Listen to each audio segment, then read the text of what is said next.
Neste vídeo você vai conhecer o livro 12 Regras para a Vida, para qual público ele é indicado. Eu vou falar um pouco também sobre a minha experiência com essa leitura, as expectativas que eu tinha em relação ao livro, o que eu aprendi, os principais pontos que eu discordei do autor e também algumas outras indicações de livros cuja temática está relacionada com 12 Regras para a Vida.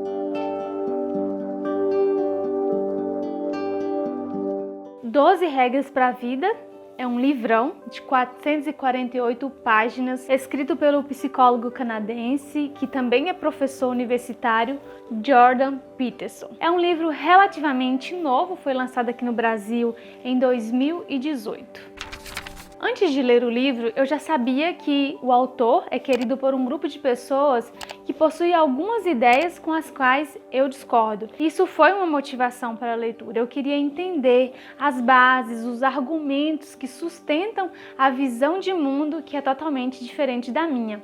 E nada melhor do que pegar um catedrático para que essa experiência de conhecer e entender o diferente fosse mais construtiva possível. A princípio, eu pensei que o autor, como psicólogo, iria aprofundar em seu conhecimento psicológico, já que este livro é classificado como autoajuda. Porém, as 12 regras são sustentadas na cosmovisão do Jordan Peterson. E ele é evolucionista, mas ao mesmo tempo também acredita em Deus.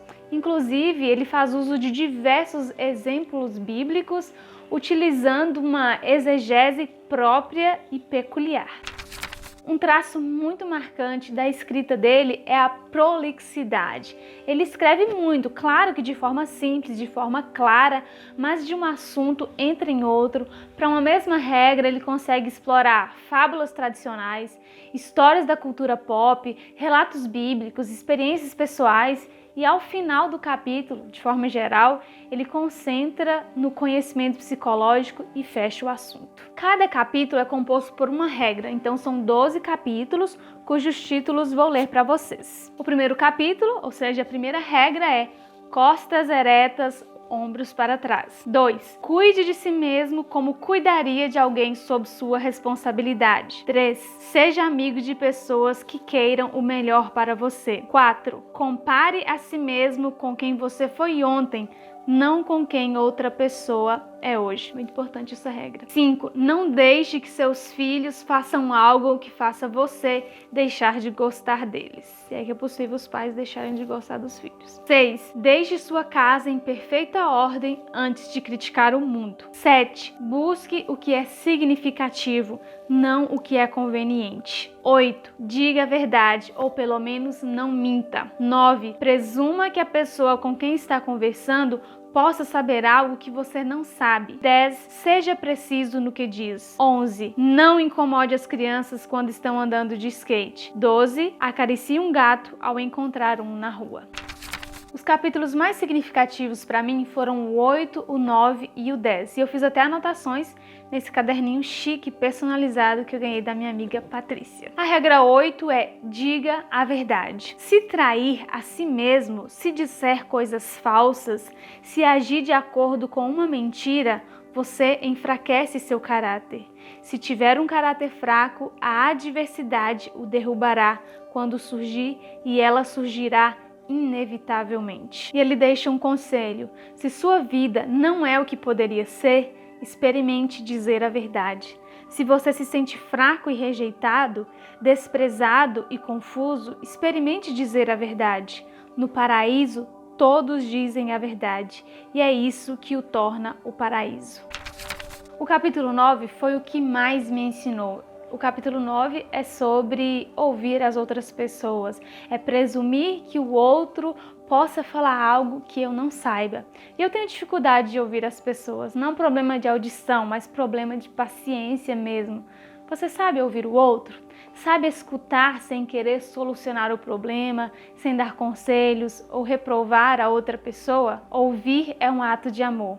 Eu já tinha me despertado para o assunto quando li o livro Comunicação Não Violenta, e o Jordan Peterson agregou ainda mais. Portanto, escute aqueles com quem está conversando e a si mesmo. Sua sabedoria consistirá não no conhecimento que já possui, mas na busca contínua por conhecimento, a forma mais elevada de sabedoria. E o autor deixou uma dica para a comunicação que eu quero compartilhar com vocês, porque assim, para mim fez muito sentido e eu quero aplicar na minha vida. Cada pessoa pode falar sua opinião apenas depois de ter repetido com precisão as ideias e os sentimentos da que falou antes e até que a pessoa que falou esteja satisfeita. E o capítulo 10 é Seja Preciso no que diz. O assunto comunicação muito me interessa, por isso eu gostei muito deste capítulo. Tenha cuidado com o que diz a si mesmo e aos outros sobre o que fez, o que está fazendo e aonde está indo. Busque as palavras corretas, organize-as em sentenças corretas e essas sentenças em parágrafos corretos. O passado pode ser redimido quando reduzido à sua essência através de uma linguagem precisa. O presente pode não fluir sem roubar o futuro, se suas realidades forem expressas claramente. O que nós falamos, a forma como nós falamos tem muita importância. Quando as coisas desmoronam e o caos emerge, podemos reestruturá-las e restabelecer a ordem através da nossa linguagem. As palavras têm poder e você pode até argumentar que existem pessoas que falam palavras muito bonitas, mas praticam outras coisas, têm coisas ruins no coração. Mas aí já não é um problema da palavra, é um problema do coração, é um problema do caráter, é um problema de falsidade. Se falarmos com cuidado e precisão, somos capazes de compreender as coisas, colocá-las em seu devido lugar, estabelecer um novo objetivo e superá-las normalmente de forma comunal, se negociarmos, se chegarmos a um consenso. Entretanto, se falarmos com descuido e imprecisão, as coisas permanecem vagas, o destino parece indefinido e a neblina da incerteza não se dispersa e não há negociação com o mundo. As nossas palavras dão significado à nossa vida. Diga o que quer dizer para que possa descobrir o que quer dizer. Haja de acordo com o que diz para que possa descobrir o que acontece. Perceba seus erros, articule-os, esforce-se para corrigi-los. É assim que você descobre o significado de sua vida. Este livro é indicado para pessoas que têm uma cosmovisão semelhante ao Jordan Peterson.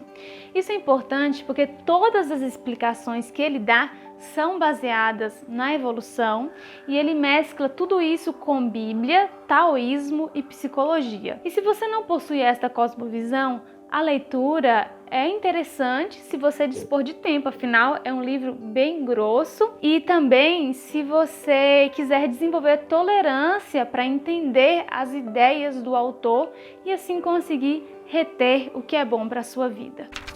A leitura agregou à minha vida em algumas partes e em outras eu discordei muito do autor, principalmente na questão de educação de filhos. Eu acredito que a educação positiva, não violenta, é o melhor caminho.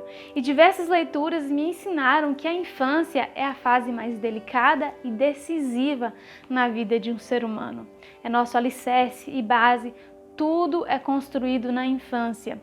E sobre o assunto, eu indico alguns livros para vocês. Por exemplo, Orientação da Criança. Eu ainda não li o livro completo, mas já li algumas partes que falam especificamente sobre a disciplina. Relacionamento Familiar foi o primeiro livro que eu li que me abriu os olhos para a importância dos primeiros anos de vida de uma criança. A Vida é uma Arte, escrito pelo psicólogo e filósofo Belisário Marques.